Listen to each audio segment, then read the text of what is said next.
Limitless! Limitless. Video 5 or something. Chapter 9, Small Simple Steps. So we've already covered motivation being comprised of three things: purpose, energy, small simple steps. We are now focusing on small simple steps. It starts off really quick. What do we know is coming up next? What is the smallest step I can take now? How do we start good habits or end bad ones? What daily routine will help me become limitless? So this one was a lot of fun. A few years ago, I read the book, "The Power of Habit" or something like that. But our author interviewed with them or spoke with them and whatever, and they were utilizing this book. So it's great to see that I read a book that is being referenced here. So I already forgot what I thought I knew about the subject, so I read and learned with an open mind and open heart, and I still believe what they said. So, small, simple steps. Let's see here. It starts off by telling us to be kind with ourselves. It's not very easy to fix a habit, to change a habit, or to break one. So you don't need to beat yourself up when if you slip or slide a little bit. Life is a journey. It's not something that's not a journey. But then we start working towards what it is entailed in taking small, simple steps. And it starts by taking baby steps. So break things down into small steps that can be habitually taken. So for me, the last episode, every day. So the last episode, I spoke of my biggest ants, my automatic negative thoughts, which was that I'm not learning fast enough and that I'm not as good and I'm not good at coding. So what I need to do to be good at coding is you need to learn. You need a resource. You need a guide. You need availability to that guide, and I did that. So what I am doing is I'm introducing something that I can do every day into my life, something small and very easy, such as turning on the computer, logging in to my Google account, loading up a lesson, completing the lesson for the day. There's a story here, and the moral of the story is that at the end of the day, genius is not born, genius is developed with years of discipline and practice. So there are millions of people out there that are professional expert coders. They weren't born that way. They learned and they taught themselves and learned from others, and they put in the effort and the time and the work to get to that point. And I need to remember that. I just need to put in the time, the effort, and the work to become a genius at coding. They go to talk about autopilot, and that is, here you go. Think about important tasks you've been putting off. What is it? And how can you break into small, simple steps that I can do each day? And mine is to complete a React course. I'm currently in the middle of a course that teaches you React, and I've never finished it. I used to have it open on my second screen to complete it, but I would just look at it every day and not complete it. I would go off to start a project, not complete the project because I didn't know how to do something, but then I still had that resource I did not use because I'm afraid to finish it. But we'll get into that. We'll get into that later. So that's been addressed. Now they talk about autopilot, and that is small, simple steps repeated lead to habits. So if you do something often enough, eventually you don't have to consciously choose to do a thing. You'll just automatically do it because you've done it so many times. They talk about how that we're not fully conscious of all the things we do, because if we were, we would have a mental breakdown. We do so many things out of habit because our brain needs the power to worry about everything else and not about how I put my shoes on in the morning or how I brush my teeth or how I feed my dogs or how I cook my coffee. None of that matters. That's all autopilot stuff. My brain needs to worry about other things like learning to code, all this other stuff. So when you introduce the small, simple steps, you will create a habit, hopefully a good one, that you don't have to think about anymore. And one of the researches, they talk about how a habit works. There's 4 parts of the habit. It's called the habit loop by Clear by James Clear, author of Atomic Habits. I believe that's the book I read. And so James has identified 4 parts of a habit: the cue, the craving, the reward, and the response. They use a very easy example here. They use the cue for a habit is walking into a room and finding it dark. Your craving would be feeling that there would be some value if the room was not dark. Your response to that craving is flipping the light switch. And then your reward for flipping the light switch is the room is no longer dark. That is a habit. And so, what the book poses is that we can create our own habits. All we need to do is identify those 4 things: the cue, the craving, the response, and the reward. Now, there's another part of a habit, which is your motivation. You know, to if you know the cue, the craving, the response, and the reward, there's a motivation behind forming a habit. They go into all these here that you can see. Some motivations for a habit could be pleasure or pain. Eating food, getting a massage. Not hurting. Fear. Anticipation of a fearful thing will motivate you to behave a specific way. Social constraints, acceptance and rejection, you behave a certain way because of social acceptance and rejection. And coupled with motivation to do a thing, you also have to have the ability to do a thing. Now, the ability by Fogg is defined by for ability. Yeah, the ability is how easy is it to approach the task that you're currently being motivated to, the habit you're trying to form. How easy it approaches it. Do you have the time to do it? Do you have the money to do it? Do you have enough physicality to do the task? Is it easy on the brain to do, or do you have to really sit down and focus on this task? Is there social deviance behind this task? And is it something that's not already part of your routine? If it's not part of your routine, it's more difficult to muster the ability to do it behind the motivation if it's not something you already do, such as taking a cold shower, working out, going on a run in the morning, not eating 6 pounds of spaghetti on a Sunday because it's in your window and they're delicious. The third part of a habit and the force behind it, motivation, ability, is the prompt. Now, Fogg says there's 3 types of prompts. Spark is something akin. They use the example of opening your email.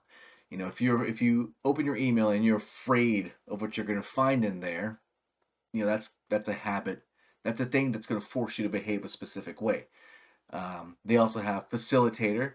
Now, this is a facilitating kind of prompt occurs when your motivation is high, but your ability is low. For me, that's like coding.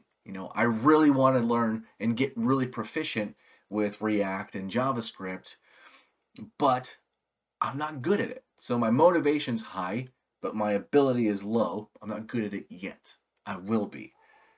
Motivation high, ability low, and so I need some kind of prompt to help me bridge that gap. And what the facilitator prompt would be like an educational course, a tool that translates, something to aid me in connecting those things, which is, of course, for me, a training aid. The third prompt would be a signal. Now, this is something that happens when you have high motivation and high ability. The only other thing that you need to make a behavior or a habit is a signal. Like, for instance, if you love brain smoothies, all you need to do is to walk in your kitchen to start the brain smoothie. So something I have high ability and high, so they have high ability and high motivation for. The habit that I'm trying to create is working out. Right now, I work out just kind of on a whim. I just know that I'm going to work out today. I don't know when, but I know I want to get it done eventually. So, what I'm doing now is that the moment my wife leaves for work, I start my workout. That's what I'm going to do from now on. And then our exercise here is to identify habits that we want to break. What's something holding you back from other important things? This I addressed in a couple of other videos, but essentially I spend too much time recording and ensuring these are not full of dumb moments. If you want to call it editing, it's not as good as editing yet. Yet it will be. But I spend a lot of time recording and editing these videos, and that takes time from doing things instead. So I'm going to reduce the amount of things that I record and the things that I edit in favor of actually doing things to further my growth and my limitless and my magic and my coding, my baking, and my overall health. So, uh, again, prompts and trigger, wife leaving. And now we break into creating a new habit. Fogg says that we need to. Oh, hold on. Our author says that.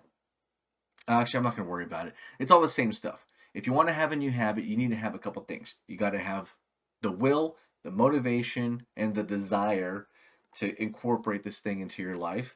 It needs to be something that aligns with your goals, with your lifestyle, with your capabilities, and with your goals and your ideas of who you are and what you want to be. And it has to be something that you can take control of right now. You have to be able to act on it. If you can't act on it, you can't make it a habit because you have to introduce this new habit into your daily life. I believe it is 66. So it took a group of individuals an average of 66 days of doing the same thing every day before it transitioned from a daily task to just another habit. Some people it took 18 days, and others it took 254 days for that task to become a daily habit. So if you have the desire, the motivation, the willpower, you have the ability, and it's in line with your goals of who you are, what you want to be, who you see yourself as, and you have the capabilities of acting on it now, you can implement a new habit. It's just identifying the cues, the crave, the reason, and the reward. Put that all into practice, and you can introduce, hopefully, a good habit into your daily life.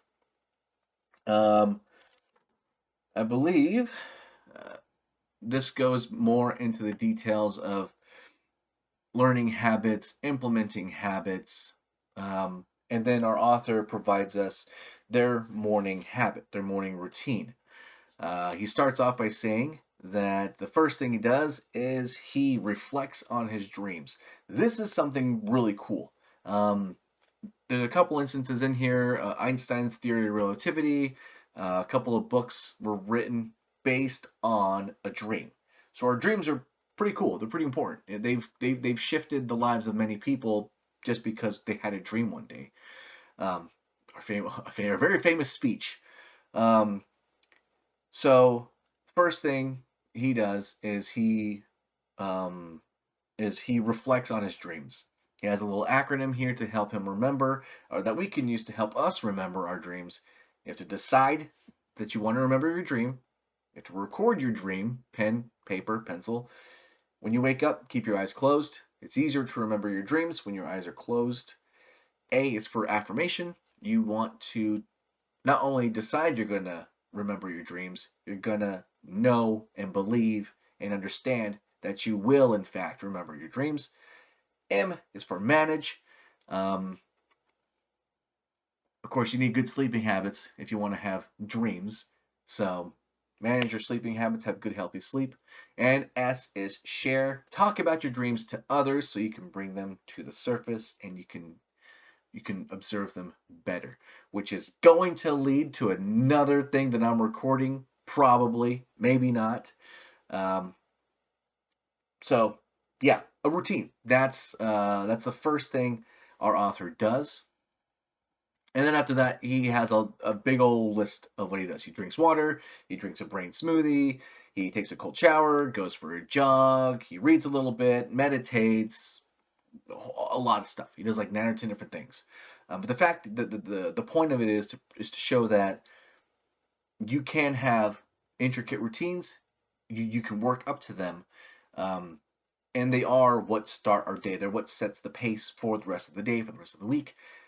So you don't have to do everything, but as long as you're doing something, you can introduce habits to have that kind of morning if that's what you're looking for. I know for me, uh, I am. I'm gonna add the reflecting. So right here it says create a new morning routine. Remember, it doesn't have to be a lot. Even 3 steps is good enough to jump start your morning. So first thing I'm gonna do is reflect on my dreams, record them, hydrate, oxygenate. I'm gonna go look up in the resources they have a meditation guidance for oxygenating your body, which of course after I do those things I'll get out of bed. I will start my gratuities for the magic. I will read the Limitless. Maybe I'll have a morning run, maybe followed by a cold shower, and then I put on here that I would set a plan for the day, but I think instead of that, I'm gonna put like 1 or 2 goals that I would like to achieve at the end of the day, because every evening before I go to bed, I make a plan. I make a routine on what I'm going to spend my time doing between what time and what time I'm going to achieve certain things. So I'll just add goals at that point, dependent upon how I feel that morning, to really help guide the day, to help me get the most I can out of the day. Before we move on, it is a section where they go over everything we've covered. So they want us to bolster our understanding of the loop, the 4 components. Think about habits that we have and habits that we'd like to replace using the models. And then, of course, walk ourselves through the process of starting a new habit. And then we move into the next chapter of flow. So we've finally done it. We have broken down the limitless formula behind motivation. It's not something you have, it's something you do.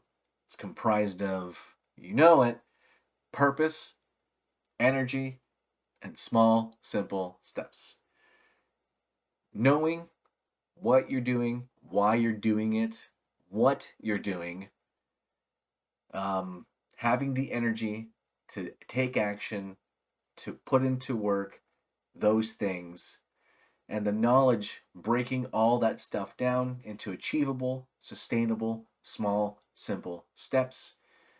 That is the motivation that we're going to take to our mindset that is open, pleasant, present, limitless, and willing to learn. And next chapter, we are going to figure out what flow is, how it's going to assist us on this journey. And I can't wait to read it with you, well, summarize it with you. And I think that will be it for the day. Y'all have a great day. Stay learning, stay healthy, stay limitless. I'll talk to you later. Bye.